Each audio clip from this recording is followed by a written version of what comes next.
السلام علیکم، کنچیوا، hello, this is Arif from Japan, اور میں اس وقت ایک نئے اور بڑے امپورٹنٹ ولاگ کے ساتھ آج ایک کویسچن آنسر کرنا ہے بیسیکلی، اور وہ سوال ہے کہ کیا میں جاپان کام کرنے آ سکتا ہوں یا کیا میں جاپان آ سکتا ہوں۔ سب سے پہلے معذرت کہ میں کومنٹس کا رپلائی نہیں کر پا رہا آج کل۔ اس کی وجہ یہ ہے کہ نوید جو ہیں وہ بیسیکلی پاکستان جا چکے ہیں، بلکہ اب وہ نوید نہیں، وہ پروفیسر ڈاکٹر نوید بن چکے ہیں، ڈاکٹر بھی ہیں، اور ماشاءاللہ انہوں نے یونیورسٹی بھی جوائن کر لی ہے ایز اے پروفیسر۔ تو میرے پاس اتنا ٹائم نہیں ہوتا کہ میں ساری چیزوں کو آنسر کروں، تو میں آج کل موبائل سے ہی چیزیں اپلوڈ کرتا ہوں، زیادہ تر کافی ساری چیزیں چل رہی ہیں۔ چلیں خیر، ایک بڑا کامن اور بڑا فریکوینٹ جو سوال آتا ہے ہمارے چینل پر وہ ہے کہ کیا میں جاپان آ سکتا ہوں۔ اس میں لوگ اپنی پروفیشنز بتا رہے ہوتے ہیں، میں ہوٹل پہ کام کرتا ہوں، میری ایکسپرٹیز ہیں، ملٹیپل لوگوں نے اپنے یعنی جن کا جو تجربہ ہے وہ بتاتے ہیں۔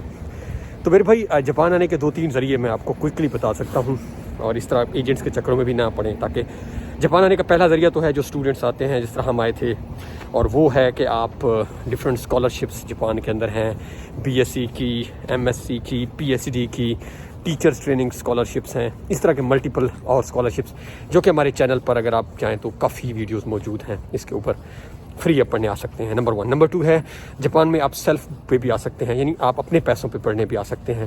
وہ یہ کہ آپ ایڈمیشن سیکیور کرتے ہیں، اور جو اس کی 2-3 فارمیلٹیز ہیں۔ تیسرا ہے جاپان میں جاب کا۔ جاب میں جاپان میں آنے کے 2-3 ذریعے جو اگر تو آپ آج کل جس طرح IT کے گریجویٹ ہیں، اگر آپ نے CSC کیا ہوا ہے، کوئی پروگرامنگ آپ کو آتی ہے، آپ ورک کر رہے ہیں سافٹ ویئر ہاؤسز میں، ان کے لیے جاپان میں بہت اپرچونیٹیز ہیں اس وقت، بہت زیادہ۔ میرے پاکستانی دوست یہاں پہ آئے ہیں ڈائریکٹ، انہوں نے وہیں سے بیٹھ کے انٹرنیٹ کے تھرو جاب دیکھی، اپلائی کیا، اور وہاں سے وہ سلیکٹ ہوئے، اور وہ یہاں پر آئے، اور وہ یہاں پہ بہت اچھی سیلری اور وہ ورک کر رہے ہیں۔ یہ تو ہے ایک ذریعہ، یعنی وہ لوگ جو پروفیشنلز ہیں وہ یہاں پہ آ رہے ہیں۔ دوسرا یہ ہے کہ جاپان میں جب آپ آئیں گے تو جاپانی زبان کے علاوہ یہاں پہ کام کرنا بہت ٹف ہے۔ آلدو ریسنٹلی ہماری گورنمنٹ نے ایک MOU سائن کیا تھا جب جاپان کو، کیونکہ ابھی تقریباً کوئی 2.5-3 لاکھ لوگ چاہیے ہیں، تو اس کیس میں جاپانی گورنمنٹ کے ساتھ ہماری گورنمنٹ کا ایک ایگریمنٹ ہے، لیکن اس پہ میرا نہیں خیال کو خاطر خواہ پروگریس ہوئی ہے، جس میں 14 شعبے، اس پہ ویڈیو بھی میں نے بنائی تھی۔ تو اس کا ذریعہ یہ ہے کہ آپ کو بیسک جاپانی زبان لازمی علم ہونا چاہیے، نمبر 1۔ اور میں نے اس دن بھی ایک ذریعہ بتایا تھا آنے کا، جو کہ خاص کر یہ انٹرمیڈیٹ کے بعد لوگ آتے ہیں، وہ تو یہ ہے کہ آپ نمبل سے جو ہے وہ ایک سرٹیفکیشن لیں 2-3 مہینے کا، اور پھر آپ یہاں پہ اپلائی کریں کسی اسکول میں، یہاں پہ آئیں، کوئی 2-1.5 سال کا جاپانی اسکول کے اندر۔ تھوڑا سا ٹف ضرور ہوتا ہے، بٹ لوگ بڑے اچھے یہاں پہ سروائیو، اور اس کے بعد بڑے اچھے سیٹل ہو جاتے ہیں۔ لیگل وے ہے جاپان آنے کا۔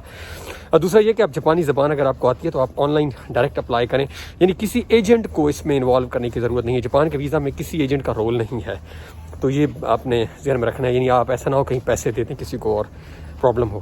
تو جاپان آنے کے ذریعے اسٹوڈنٹ کے ذریعے آ سکتے ہیں۔ ایز اے ورکر میں نے بتایا ہے کہ جاپانی زبان بیسک نالج کے علاوہ آنا یہاں ناممکن ہے، بٹ اگر آپ اسٹوڈنٹ ہیں، آپ کے کوئی بیٹے ہیں یا آپ خود اسٹوڈنٹ ہیں، ان کو آپ بھیج سکتے ہیں نمبل سے پاکستان میں، اگر آپ پیسے سرٹیفکیشن لیتے ہیں۔ اور آئی ہوپ کہ یہ جو پاکستان نے ایگریمنٹ کیا تھا MOU کا، اس کے اگر کوئی پروگریس ہوئی تو اس میں پاکستان کو 14 پروفیشنز کے وہ لوگ چاہیے، تو شاید کچھ لوگوں کو یہاں لائیں اور پہلے زبان سکھوائیں۔ تو ابھی تک یہ نیوز ہے، اور دعا میں یاد رکھیے گا۔ اللہ حافظ۔